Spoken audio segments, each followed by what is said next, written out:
السلام علیکم سامعین، 2 ذی الحجہ ہے، 2 ہی جولائی ہے۔ سوشل انڈیا نیوز میں آپ کا خیر مقدم ہے۔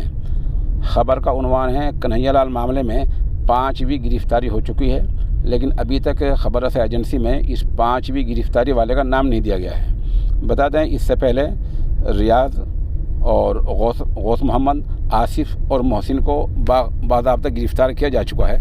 ایجنسی میں یہ بھی خبر آئی ہے کہ 3 لوگوں کو حراست میں لیا گیا ہے۔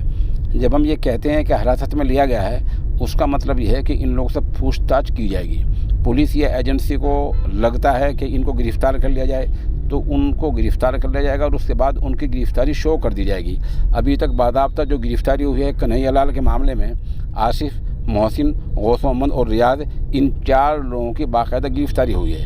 آپ کو پتہ ہی ہے کہ 3 دن پہلے ریاست راجستھان کے ادے پور میں کنہیا لال کا قتل ہو گیا تھا، اور یہ قتل اس بنیاد پر ہوا تھا کہ جن دو لوگوں نے قتل کیا ہے ان کا ماننا ایسا تھا کہ کنہیا لال نے نوپور شرما کی حمایت کی ہے، اور نوپور شرما وہی ہے جس نے نبی اکرم صلی اللہ علیہ وسلم کی شان میں گستاخی کی تھی، اور جس کے بارے میں کل سپریم کورٹ نے بھی نہایت تلخ تبصرے کیے ہیں۔